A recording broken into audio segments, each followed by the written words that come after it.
Las relaciones entre México y España, tras unos años convulsos, han entrado en una vía de cordialidad y entendimiento. Desde tiempos del presidente López Obrador se exigía a nuestro país una disculpa por los daños causados por los conquistadores hace 500 años y, en cierta medida, y con el cuidado lenguaje diplomático, ese reconocimiento llegaba este fin de semana. Hubo injusticia. Justo es reconocerlo hoy y justo es lamentarlo, porque esa es también parte de nuestra historia compartida y no podemos ni negarla ni olvidarla.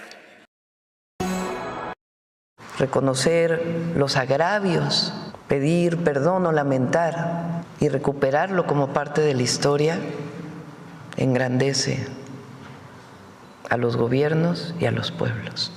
Así que enhorabuena por este primer paso. Hoy nos acompaña Juan Miguel Zunzunegui, mexicano con ancestros españoles, austriacos y del México precolombino, licenciado en comunicación, filólogo y maestro en humanidades, que acaba de publicar este libro, Al día siguiente de la conquista.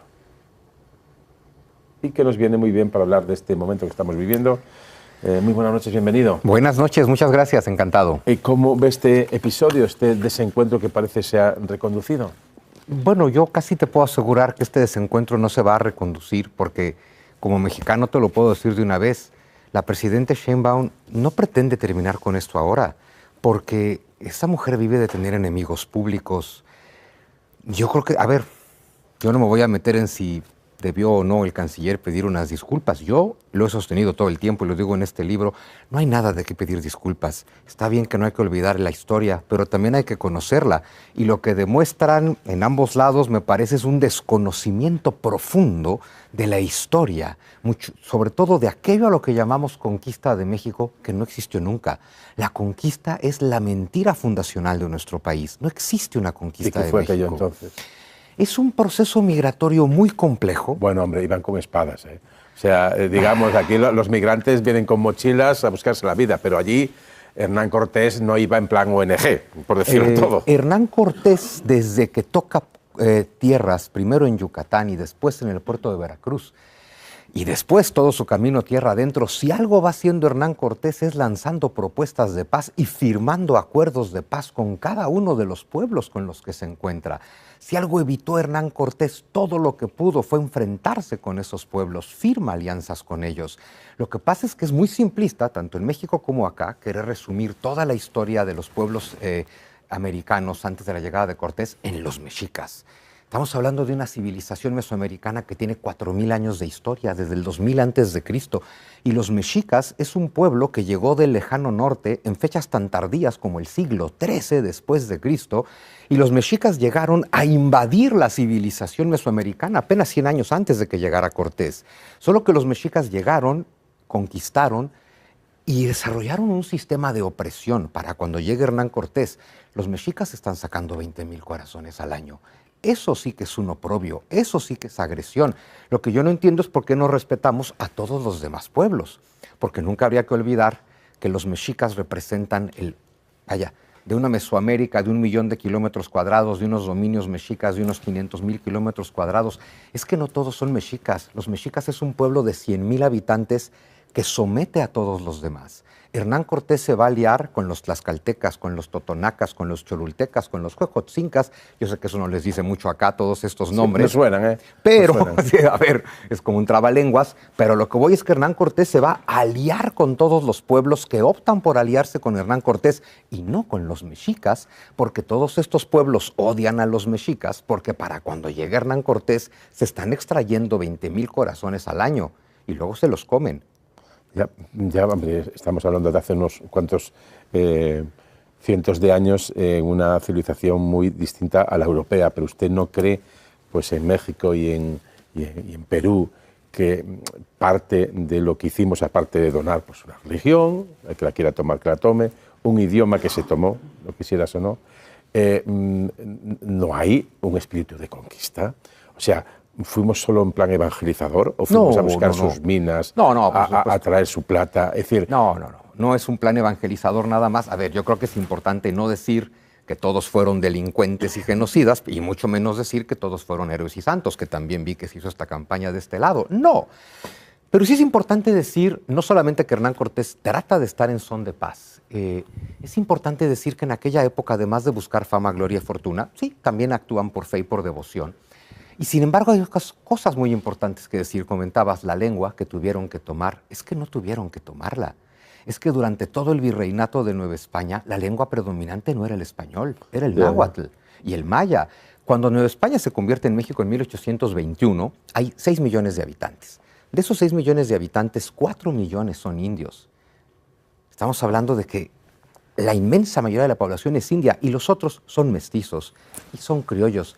Y hay 15.000 españoles. A mí no me parece mal, como tampoco me parece mal que nos hubieran invadido los romanos para dejarnos el latín y nosotros lleváramos otra lengua. Pero no le piden disculpas a Italia, ¿no? No, ni a Viriato. Yo no estoy por pedir disculpas por el asesinato de Viriato hace 2000 años. Hombre, no es lo mismo 500 años que 2000, ni que 150 por hablar, o 180 de la masacre del Congo y la colonización brutal que hicieron países europeos como Bélgica o Alemania en esa zona. Pero digamos que ya decía Nebrija aquello de el idioma cabalga siempre a lomos del imperio. Aquí no nos pusimos a hablar latín por ciencia infusa, sino porque vinieron los romanos. En América Latina, en Hispanoamérica, no se pusieron a hablar español por ciencia infusa, sino porque fuimos allí y fuimos dejando que caían de las espuelas, como decía también Nebrija, como lágrimas nuestras palabras. Digo que todo eso forma parte de un proceso. Lo que yo pregunto es que con sus claros y oscuros, que los hay y los tiene que haber, porque hay mucha gente que desapareció, no solo en México, sino en otras zonas del Perú, por ejemplo, en las minas, sí, es que no lo tengo claro. Yo, me gusta mucho la duda en este tipo de cosas, ¿no? No tengo claro que haya que pedir disculpas. Pero no creo que haya que pedir. Pero tampoco tengo claro que no haya que pedirlas. Es decir, no tengo claro que por qué no, evidentemente, los pueblos que había en México, el sur de México, en Yucatán, en Perú, los incas, los mayas, tenían una forma a lo mejor que no es compatible con los valores europeos de aquellos años, pero que lo que hicimos allí tiene cosas positivas, pero también causamos a algunas personas dolor, a los que metíamos en el fondo de las minas, a los que esclavizamos. No habría que hacer un ejercicio de decir, mira, nuestra huella es buena, pero también a lo mejor se produjeron una serie de circunstancias que hoy, con la vista puesta, pues no pasa nada por decir, oye, algo hicimos mal también. Seguramente, pero no se puede cambiar el pasado. No, está claro. Pero hay una cosa muy importante que decir. Cuando llegan los españoles a lo que hoy es México, no había minas. Estamos hablando de culturas de piedra y palo. No conocen la metalurgia, no extraen oro, no extraen plata. Los españoles van a descubrir las vetas de plata, van a descubrir las vetas de oro y van a fundar ciudades. En México, las ciudades más hermosas de nuestro país son todas virreinales. Las grandes ciudades de México, que todas tienen su catedral, su acueducto, su hospital, edificios barrocos, retablos barrocos bañados en pan de oro de 24 quilates, porque el oro no se lo llevaron, se quedó ahí. Se construyó una civilización completa. Ahora, toda construcción de civilización en la historia ha tenido esos claros oscuros que mencionas. Toda construcción de civilización en la historia ha implicado encuentros violentos, pero México parece ser el único pueblo que se la pasa exigiendo que le pidan disculpas, y va de nuevo, es que los mexicas representan el 1% de la población de Mesoamérica. Entonces, que la presidenta Sheinbaum, en nombre de los mexicas, que por cierto hoy ya no existen, le pida disculpas al resto de los mexicanos por devorar corazones. Pero algo de plata y de oro sí vino para España. No, claro que vino, por supuesto. Teníamos una casa de contratación, había un monopolio allí por Sevilla donde pasaba todo eso. Bueno, o sea, algo extrajimos de allí. No, por supuesto. Y una Igual ciudad, que los romanos trajeron de las médulas, me refiero. Y una ciudad de Madrid, que de hecho es una capital imperial de Felipe II, que no existiría sin los recursos americanos. Eso por supuesto. Pero a ver, al minero de Zacatecas, de Pachuca o de Guanajuato se le cobra el quinto real, y al de Asturias también. Pero además, ¿quién está extrayendo ese oro y esa plata? Españoles, criollos, mestizos e indios. ¿No se esclavizó a No hubo esclavitud americana, jamás existió la esclavitud en América. En México, no sé, digo, en Perú, en Potosí, por ahí parecía que bajaban un poco obligados. A ver, sí pasa, por supuesto, que hay gente abusiva. Hay gente abusiva, con que esté prohibida la esclavitud y estando tan lejos de España, pues ¿qué pasa si los encomenderos? ¿Quién se va a dar cuenta? A ver, las encomiendas, que estos primeros conquistadores y sus hijos piensan que merecen un premio. tal vez lo merecen. Y claro, ese premio que se dan a sí mismos es la encomienda. ¿Qué hizo la corona española? Disolver las encomiendas. Pero es muy importante recordar que la esclavitud fue prohibida por Isabel la Católica en 1504, las leyes de Burgos en 1512, una bula papal en 1537 y las leyes nuevas del Imperio en 1542, rematado por la controversia de Valladolid de 1555. Nunca hubo esclavitud indígena en América. Lo que sí hay en América es que con la llegada de los españoles se generan actividades económicas que ni siquiera existían. La minería no existía, pero tampoco existía la agricultura a gran escala, porque no había yunta de bueyes, arados y ruedas. Se sembraba con un palo, con una coa, haciendo hoyos y echando semillas. No había peletería, no había una gran empresa de la cantería, no había metalurgia.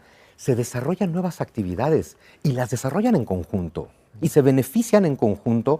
Y hay gente muy cabrona, perdón por decirlo así, claro que los hay. A ver, hay un gran ejemplo, Nuño Beltrán de Guzmán, un hombre que llega en 1528, enviado por la corona para quitarle el poder a Hernán Cortés, que es bastante independiente, y ya que se dan cuenta del tamaño de esto, dicen, mejor mandamos a un burócrata real. Nuño Beltrán de Guzmán destruyó, mató, violó, saqueó, sometió indios, los esclavizó, los metió a las minas, los obligó, hizo trabajos forzados. Es un desgraciado Nuño Beltrán de Guzmán. El arzobispo Zumárraga lo excomulgó, celebró juicio de residencia, lo condenaron a cadena perpetua y se murió en la cárcel. Eso te dice que claro que hay gente que abusa, pero que el objetivo no era ese y que se le castigó. ¿Y las leyes de Indias fueron realmente, se cita mucho a Francisco de Vitoria, sobre todo se cita a Bartolomé de las Casas, fueron realmente efectivas para acabar con estos abusos que se podían producir? Como siempre pasa, a veces sí y a veces no. A ver, lo que tiene Nueva España en ese momento es un problema, estar a 8,000 kilómetros de distancia de donde está la sede en aquella época, es decir, estar a 12 semanas de viaje. Por supuesto que eso te permite abusar, por supuesto que eso te permite que haya corrupción. Es bien importante ver las leyes, porque las leyes te hablan del espíritu, te habla de lo que se desea, de lo que se busca, de los ideales, de los valores. Hay gente que no las cumple y a esa gente se le castiga. Como en todos lados, como hoy en día. ¿Qué imagen hay hoy de España, de los españoles y de aquella época en México?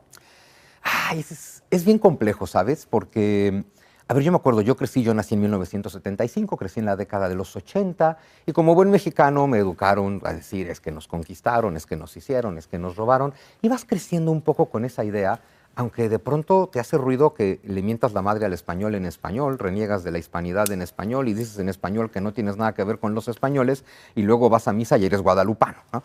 Pero era como un discurso folclórico, es parte del anecdotario, sí, chinguen a su madre los gachupines, va, y nadie se lo cree en serio, ¿no? O sea, nadie se lo tomaba demasiado en serio. Pero llevamos 7 años, y esa parte tampoco hay que olvidarla, porque si vamos a hablar de agravios, desde la llegada de Andrés Manuel López Obrador y su continuación en la presidenta Sheinbaum, llevamos 7 años donde todas las mañanas, con presupuesto público, con mi dinero, con mis impuestos, hay una conferencia que dura 3 horas. En esa conferencia de 3 horas, el gobierno, sea Andrés Manuel, sea Claudia, te dice quién está bien, quién está mal, cuál es la opinión correcta, qué debes de pensar. Te mienten por sistema y sobre todo llevan 7 años básicamente diciéndole al pueblo mexicano que debe de odiar a España. Pero si es así, ¿esto tiene éxito, este predicamento? ¿Cuál es la imagen que tenemos? Pues tiene éxito entre algunos. Los seguidores del gobierno se lo compran y prefieren exigirle disculpas al rey de España que exigirle a Claudia Sheinbaum que acabe con 100,000 asesinatos violentos al año.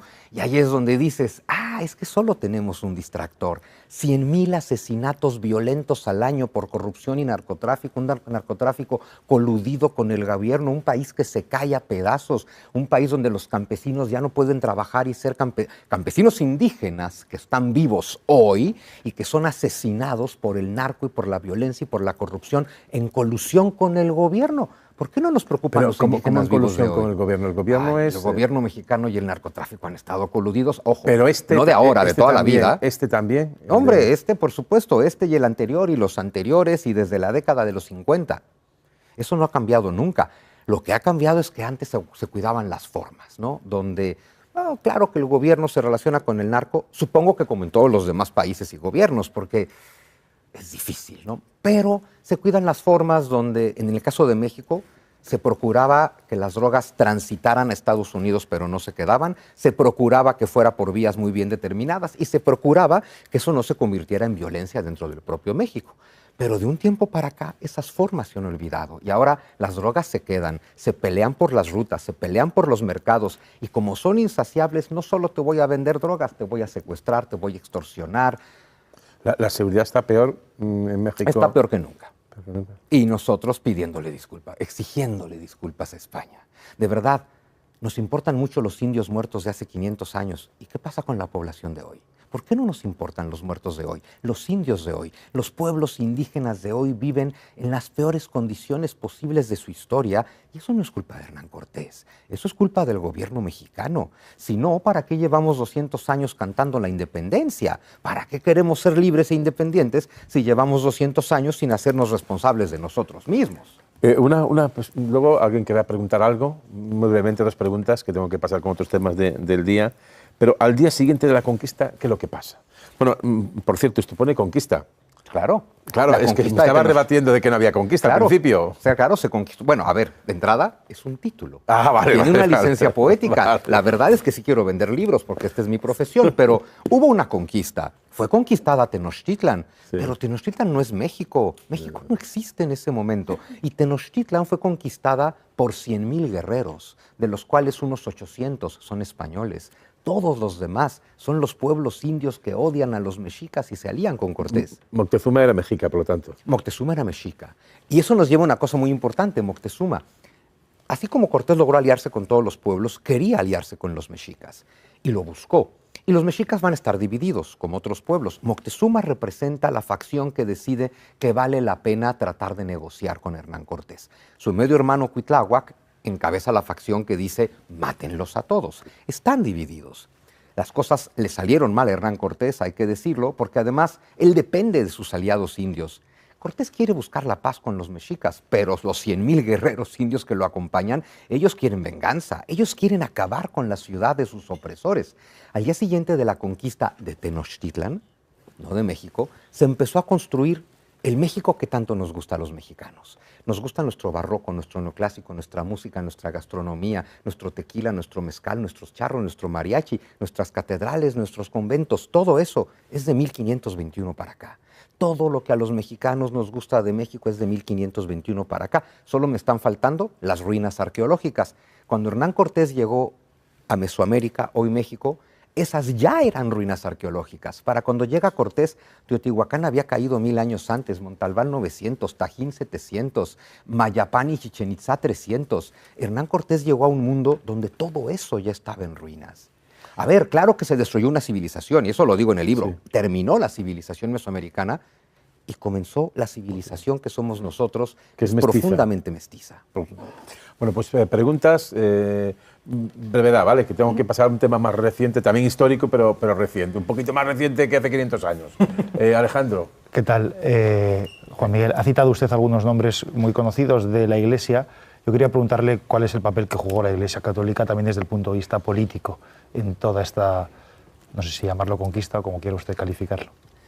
A ver, la Iglesia juega, como siempre en la historia, muchos papeles, ¿no? Pues la Iglesia mexicana ha sido parte, desde entonces hasta hoy, muchas veces es parte del atraso de México, sí, es cierto, pero ¿qué es la Iglesia? Porque no es lo mismo la estructura diocesana que viene del Vaticano y que nos mandan un arzobispo y demás, que los primeros que llegan, los frailes. Los frailes franciscanos en particular construyeron México. Porque claro, de pronto ya estás en el centro de México, ya fundaste la Ciudad de México, Puebla, Tlaxcala, Querétaro, qué bonito, pero hay que ir al norte. Hay que ir al norte porque allí estamos descubriendo la plata, además de que hay otros pueblos prácticamente bárbaros, seminómadas al norte. ¿Qué español ya establecido en una zona tan rica y próspera como el centro de México quiere ir al desierto del norte? Ninguno. ¿Qué hacemos entonces? Mandamos franciscanos. ¿Qué hicieron los franciscanos? Aprender náhuatl, darle unas grafías latinas al náhuatl, que era una lengua que no se escribía y ahora se va a poder escribir. Hacen gramáticas del náhuatl, gramáticas del maya, más en el sur gramática del quechua, gramática del aymara, construyen conventos, hacen comunidades con los pueblos indios, trabajan juntos, labran la tierra. Y cada arzobispo que llegó llevaba el título de protector de los indios. Unos lo usaron bien, otros no. Entonces la Iglesia pues tiene ese papel de siempre, es un papel de símbolo. Sin embargo, el 90% de los mexicanos hoy en día es católico y me parece que les gusta hacerlo, porque si no, ya pudieran haber renunciado. En 1821 nadie volvió a los amorosos brazos de Huitzilopochtli. Y lo más importante, ese 60% de la población indígena que hay en 1821 lucharon en contra de la independencia. Les gustaba ser lo que eran, les gustaba ser parte de Nueva España y hoy en día son los más fervientes católicos del país. Y esos son los pueblos indios. Y esto agrego un dato, 100 años después, la población indígena es solo del 10%. La población indígena cayó en México en el siglo XIX, con el México independiente. Bueno, última pregunta. Irene. ¿No hay una contradicción en la sociedad mexicana actual? Yo, por lo menos, las varias veces que he estado en México me ha parecido percibirlo. Por una parte, ese cierto resentimiento que, según nos explica, se trata de cultivar contra España, y al mismo tiempo la sensación de que históricamente la época de Nueva España es la época más brillante de la historia, o de las más brillantes de la historia de México, ¿no? ¿Cómo se conjugan esas dos sensaciones? Eso es muy fácil. No nos enseñan nada de los 300 años del virreinato. Está fuera de los libros de texto, de eso no se habla, eso no se estudia, de eso no sabemos nada. Son 300 años de oscuridad y esclavitud. ¿Qué se hace en México? Mentir. Y entonces logras que los mexicanos amen a México, les guste de México todo lo que les gusta de México y al mismo tiempo desprecien el proceso histórico que los hizo tener todo lo que aman. Es que México vive como en una enfermedad mental, eso es una esquizofrenia pura. Te gusta todo lo que tienes, pero desprecias el proceso que te hizo tener todo lo que tienes.